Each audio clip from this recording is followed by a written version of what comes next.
Evolução em Dois Mundos, de André Luiz, é o capítulo 5 da primeira parte, Células e Corpo Espiritual. Princípios inteligentes rudimentares. Com o transcurso dos evos, com a passagem do tempo, constatamos que as células, como princípios inteligentes rudimentares, a serviço do princípio inteligente em estágio mais nobre nos animais superiores e nas criaturas humanas, renovando-se continuamente no corpo físico e no corpo espiritual, em modulações vibratórias diferentes, conforme a situação da inteligência que as domina, depois do berço ou depois do túmulo. Formas das células. Animálculos, animais microscópicos, infinitesimais, que se revelam domesticados e ordeiros na colmeia orgânica, assumem formas diferentes segundo a posição dos indivíduos e a natureza dos tecidos em que se agrupam, obedecendo ao pensamento simples ou complexo que comanda a sua existência. São cenositos, células que possuem vários núcleos, ou micro-organismos que podem viver livremente como autozitos ou como parasitos, sincícios ou massa de células que se fundem para a execução de atividade particular, como por exemplo, na musculatura cardíaca ou na camada epitelial que compõe a parte externa da placenta, com ação histolítica sobre a estrutura da organização materna, células anastomosadas, como as que se coordenam na formação de tecidos conjuntivos, células em grupos coloniais com movimentos perfeitamente coordenados, como as que se mostram nos volvocídeos, células com matriz intersticial que elaboram substâncias imprescindíveis à conservação da vida na província corpórea, e as células que podem se diversificar constituindo-se elementos livres, como a preparação dos glóbulos da corrente sanguínea. Então, como André disse que as células se agrupam nesse item, ele deu exemplo de grupos de células. Não precisamos nos preocupar com toda essa nomenclatura. Aliás, eu nem sei se eu li corretamente, né, a pronúncia. Mas, se a gente quiser se aprofundar no assunto específico, tá? Se nós quisermos aumentar nossa cultura, a gente pode pesquisar todos esses nomes, tudo isso que ele está falando, né? E aqui a gente está tentando entender o contexto do que André quer dizer para a gente. Nós não temos formação específica para esses termos. E aí, continuando, articulam-se em múltiplas formas, adaptando-se a funções que lhes competem no corpo de manifestação da criatura, que temporariamente se segrega, como peças eletromagnéticas inteligentes em máquina eletromagnética superinteligente, atendendo com precisão matemática aos apelos da mente, assemelhando-se de certo modo no organismo aos milhões de átomos que constituem harmonicamente as cordas de um piano, acionadas pelos martelos minúsculos dos nervos, ao impacto das teclas que podemos simbolizar nos fulcros energéticos, nos centros energéticos do córtice encefálico, movimentado e controlado pelo espírito, através do centro coronário que sustenta a conjunção, a união da vida mental com a forma organizada em que ela própria se expressa. Ou seja, as células, obedecendo o pensamento, assumem diversas formas e se agrupam de acordo com as funções necessárias ao corpo, cumprindo o comando da mente através do coronário, que une a vida mental e o corpo. Vamos lembrar lá do capítulo 2, que ele fala do centro coronário, né? Ele diz: temos particularmente no centro coronário o ponto de interação entre as forças determinantes do espírito e as forças fisiopsicossomáticas organizadas. Dele parte desse modo a corrente de energia vitalizante formada de estímulos espirituais com ação difusível sobre a matéria mental que o envolve, transmitindo aos demais centros da alma os reflexos vivos de nossos sentimentos, ideias e ações, tanto quanto esses mesmos centros, interdependentes entre si, imprimem semelhantes reflexos nos órgãos e demais implementos de nossa constituição particular, plasmando em nós próprios os efeitos agradáveis ou desagradáveis de nossa influência e conduta.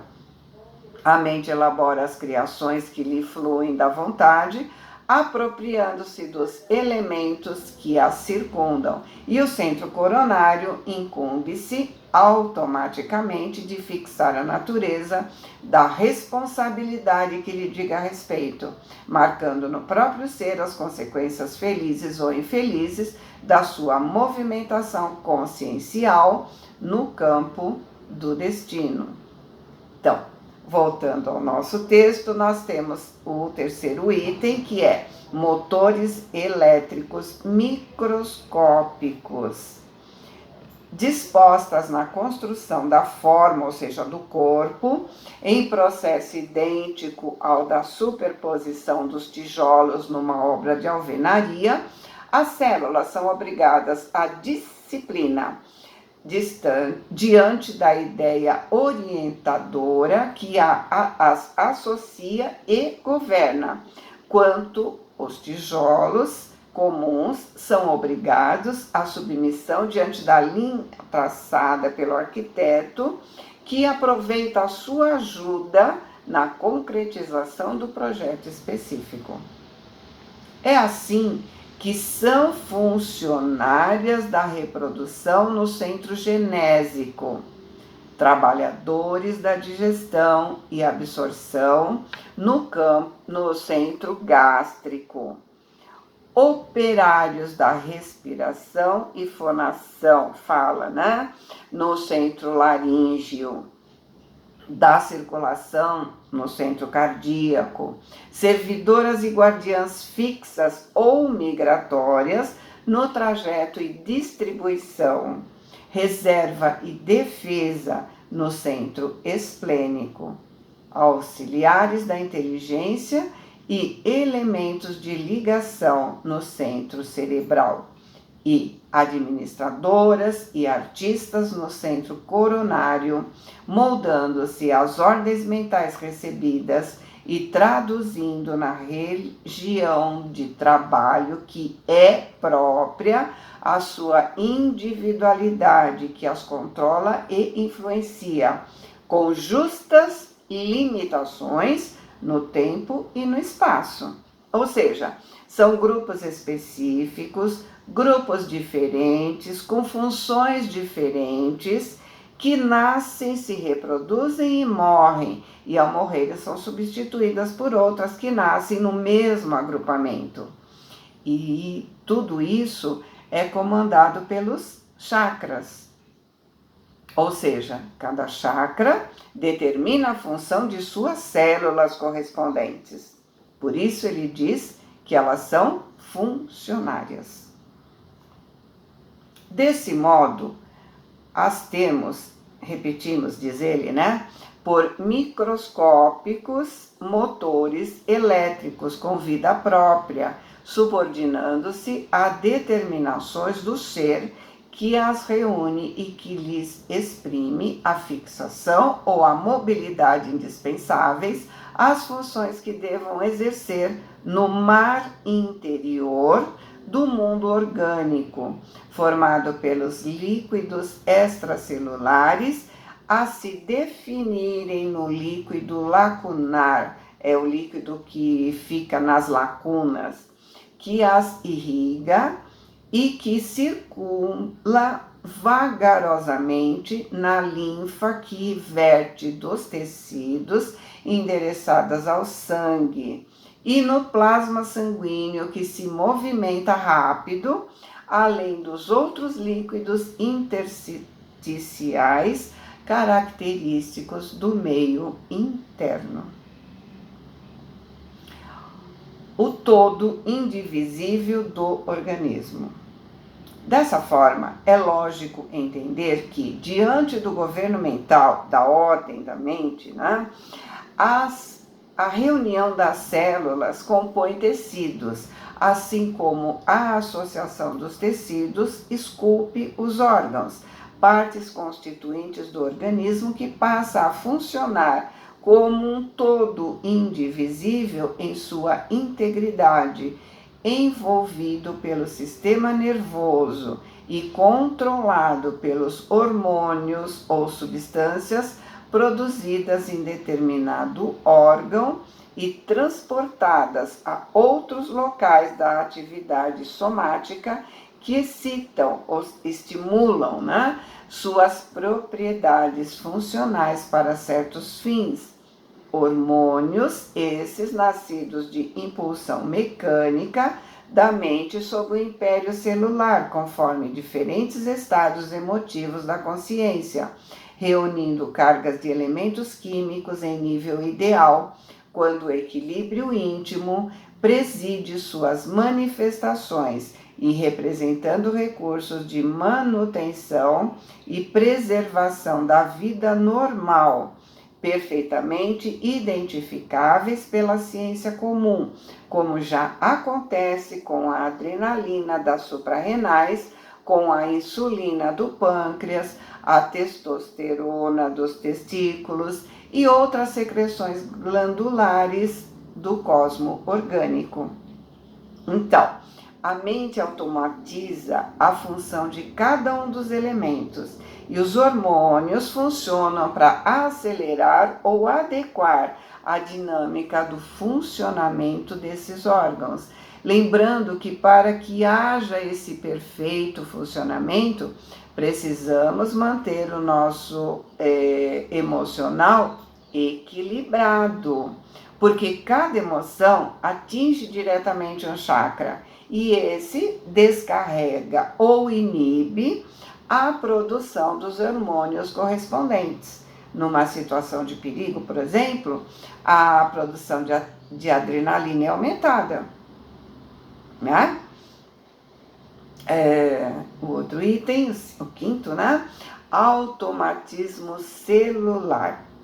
É da doutrina celular corrente no mundo, ou seja, os estudiosos do assunto dizem que as células tomam aspectos diferentes conforme a natureza das organizações a que servem, competindo a nós, espíritos, desenvolver mais amplamente a afirmação, para assegurar que a inteligência influenciando o citoplasma, que é, no fundo, o elemento intersticial de vinculação das forças fisiopsicossomáticas, elemento de ligação do espírito com a matéria, obriga as células ao trabalho de que necessita para que a inteligência se expresse.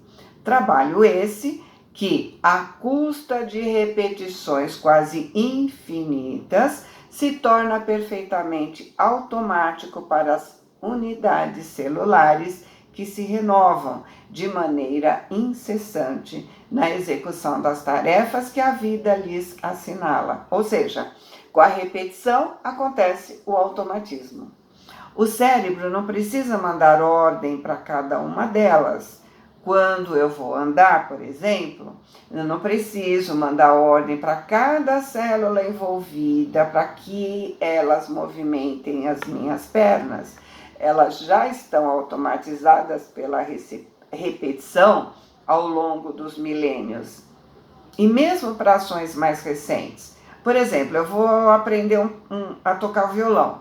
Eu preciso pensar como fazer cada posição, cada acorde, e como mudar de uma posição para outra quando eu mudo de acorde. Com a repetição, eu automatizo esses movimentos e não preciso mais raciocinar a cada troca de acorde. A música flui naturalmente. E mais, eu reconheço se o som está perfeito ou se o instrumento está desafinado. Já é automático a partir de um certo número de repetições. Então, imagina essas células do nosso corpo que estão nascendo e renascendo, nascendo e renascendo e sempre fazendo as mesmas coisas. Estão mais do que automatizadas. E aí ele vai falar dos efeitos do automatismo. Perfeitamente compreensíveis nessa base, os estudos científicos que reconhecem os agrupamentos colaboracionistas das células especializadas através do cultivo artificial dos tecidos orgânicos, em que um fragmento qualquer desse mesmo tecidos, seja da epiderme ou do cérebro, permanece vivo por muito tempo, quando mergulhado em soro, que cuidadosamente imunizado e mantido na temperatura correspondente à do corpo físico, acusa uma vida intensa. Decorridas algumas horas, os produtos de excreta, ou seja, os dejetos que ela produz, intoxicam o soro, impedindo o desenvolvimento celular. Mas, se o líquido for renovado, as células continuam a crescer no mesmo ritmo de movimento e expansão que marca sua atividade no corpo físico. Mas, fora do governo mental que as dirigia, não se revelam iguais às suas irmãs em função orgânica. As células nervosas, por exemplo, com as suas fibrilas especiais, não produzem células com fibrilas análogas, e as que atendem nos músculos aos serviços de contração se desdiferenciam, regredindo ao tipo conjuntivo. Todas as que se ausentam do conjunto estrutural do tecido inclinam-se para a apresentação morfológica da ameba, segundo observações cientificamente provadas. Elas regridem. Isso ocorre porque as células, quando ajustadas ao ambiente orgânico, demonstram o comportamento natural do operário mobilizado em serviço, sob as ordens da inteligência, comunicando-se umas com as outras, sob a ordem espiritual que mantém sua coesão. E no soro, elas procedem como amebas em liberdade para satisfazer aos próprios impulsos. É só a gente pensar, né? Aquela hora que o chefe não está no serviço ou ele falta, o que acontece? Os que querem ou não querem não vão fazer nada. Os operários, né, que estão sem chefe, não vão fazer nada. Ou vão fazer aquilo que eles quiserem. É bem isso que ele está falando, né? Fenômenos explicáveis. Dentro do mesmo princípio de submissão das células ao estímulo nervoso, é que a experiência de transplante dos tecidos de embriões entre si, em alguns dias de formação, podem oferecer resultados surpreendentes, uma vez que as células orientadas em determinado sentido, quando enxertadas sobre tecidos outros em vivo, conseguem gerar órgãos extras em regime de monstruosidade, obedecendo a determinações especializadas resultantes das ordens magnéticas de origem que saturam essas mesmas células.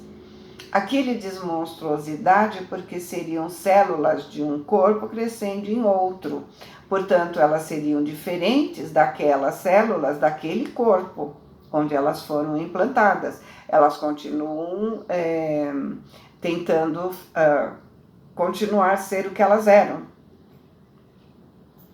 E é ainda aí, pelo mesmo teor de semelhante saturação, que vamos entender as demonstrações do faquirismo. Faquirismo é o conjunto dos fenômenos supostamente sobrenaturais que são atribuídos ao poder de um faquir, onde a pessoa tem o controle do poder da mente. Então ele está dizendo, né, que o mesmo teor de semelhante saturação que nós vamos entender o faquirismo e outras realizadas em sessões experimentais do espiritismo, nas quais a mente supercontrolada pode arremessar fluidos de impulsão sobre vidas inferiores, como seja das plantas, imprimindo a elas desenvolvimento anormal. Todos nós já ouvimos alguém falar, ou até a gente já falou, de pessoas que foram na nossa casa, olharam uma planta e disseram, ai que linda, e logo em seguida a planta está morta, né? Então, a influenciação exterior, né, que ele está falando. E ele diz, né, que são experiências do espiritismo, tipo passes, operações espirituais, está falando que pode agir em vidas inferiores, que ele está falando, dando o exemplo da planta, e explicar os fenômenos da materialização mediúnica. Nesse caso, sob condições excepcionais e com o auxílio de inteligências desencarnadas, o organismo do médium deixa escapar o ectoplasma ou o plasma exteriorizado, no qual as células, em tonalidade vibratória diferente, se esticam e se renovam, conforme os moldes mentais que lhes são apresentados, produzindo os mais significativos fenômenos em obediência ao comando da inteligência, por intermédio dos quais a esfera espiritual sugere ao plano físico a imortalidade da alma a caminho da vida superior. Uberaba, 29 de janeiro de 1958. Boa semana, fiquem com Deus, amo vocês.